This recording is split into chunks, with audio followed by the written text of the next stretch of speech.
Across this five-part series, Gregory Taylor presents a sustained argument against evolutionary biology and geological deep time, advancing instead a young Earth biblical creationist framework.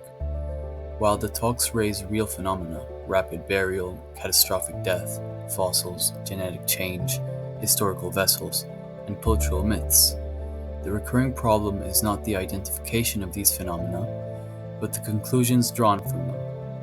Evidence that is compatible with mainstream science is repeatedly overextended into claims that mainstream science itself is fundamentally false. A central claim throughout the series is that macroevolution is unscientific because it has not been directly observed. This rests on an overly narrow conception of what observation means in science.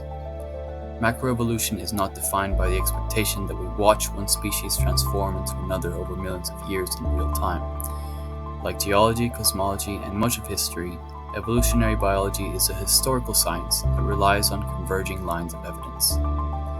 Macroevolution is observable in the scientifically relevant sense. Through documented speciation events, nested genetic relationships, transitional fossils, biogeographical patterns, and experimentally observed evolutionary dynamics scaled over generations.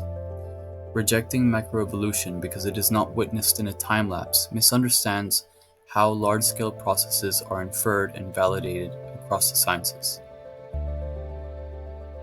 Taylor frequently presents evidence of rapid burial, such as polystrate fossils, exquisitely preserved organisms, or sudden death scenarios, as evidence against deep time itself. This is a category error. Mainstream geology already accepts catastrophic events and rapid sedimentation within a long geological framework. Demonstrating that some layers form quickly does not establish that all layers worldwide were deposited simultaneously, nor that millions of years are unnecessary. The same pattern appears with marine fossils found at high elevations. While rhetorically compelling, these observations are well explained by plate tectonics, uplift, and subduction. They do not require a global flood covering the entire planet at once. In the biological arguments, the critique often focuses on early or simplified scientific models, such as a Miller-Urey experiment, or on misunderstandings of how evolution works. For example, the claim that mutations are mostly harmful is used as a challenge to evolution. But evolutionary theory does not depend on most mutations being beneficial. It only requires that some mutations are heritable and can be filtered by natural selection. Similarly, early experiments like Miller-Urey were never intended as complete explanations of life's origin. They were proof of concept studies, and later research has significantly expanded the field. So here again, the critique targets partial or outdated versions of scientific ideas, rather than the actual framework as it currently exists. Taylor's discussion of Noah's Ark feasibility illustrates a broader methodological issue. To address objections, the model introduces a series of unconstrained assumptions, flexible definitions of kinds, juvenile-only transport, accelerated post-flood diversification, and unspecified solutions to waste, disease, feeding, and genetic bottlenecks. While these moves may render the scenario internally coherent, they are not independently supported and function primarily as reactive fixes rather than predictive elements of a scientific model. Answering selected engineering objections, such as structural integrity or waterproofing, does not resolve the deeper biological and ecological challenges. Solving isolated problems does not validate the framework as a whole.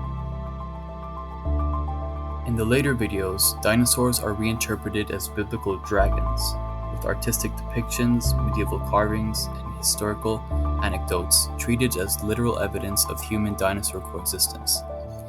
These interpretations consistently privilege resemblance over context, symbolism, stylistic convention, and known limitations of ancient art and testimony.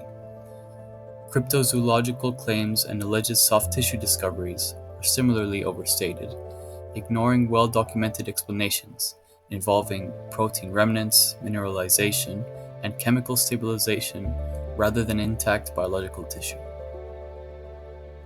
In the final installment, evolutionary theory is reframed as a secular religion responsible for atheism, Marxism, and eugenics. This move shifts the discussion from empirical evaluation to ideological guilt by association. Historical misuses of scientific ideas do not invalidate the underlying science any more than abuses of religion invalidate theology. Treating scientific institutions as rival magisteria obscures the difference between methodological inquiry and worldview commitment. The most consistent issue across the series appears most clearly in the second video. Macroevolution is rejected not by offering a competing model with comparable explanatory power, but by asserting that the evidence itself is false, forged, or fundamentally unreliable. The problem is not disagreement, but preemptive disqualification. If the fossil record, genetic resting, radiometric dating, and biogeographical patterns are even broadly accurate, a literal young Earth framework collapses. Because of that, the evidence cannot be allowed to be genuine. It must be dismissed in advance. This is not neutral skepticism, it is a case where the conclusion determines what evidence is permitted. This pattern reflects confirmation bias, the backfire effect, my-side bias, and denialism. When contrary data is treated not as a challenge to be explained, but as proof of deception, inquiry stops. A comparison makes the asymmetry clear. If I were to dismiss all accounts of Jesus' miracles as deliberate hoaxes simply because I do not believe in God, I would not be engaging in historical analysis. In contrast, allowing for the possibility that real events occurred and were later transformed through oral transmission, theological interpretation, and long-term storytelling keeps the inquiry open to being wrong. That openness is methodologically essential. Taylor's framework does not permit such openness, because it relies on God directly creating humanity in a specific, literal way. Evolution cannot even be a possible explanation. As a result, opposing evidence must be labeled false rather than assessed. When a theory can only survive by accusing all conflicting data of fabrication or bad faith, it ceases to function as a responsible explanatory model.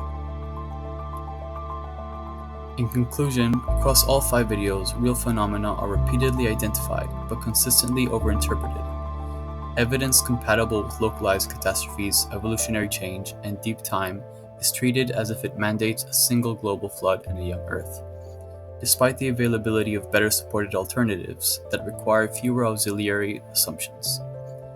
The issue is not that catastrophic events, rapid fossilization, or theological interpretation exist. It is that they are made to do far more explanatory work than they can reasonably bear.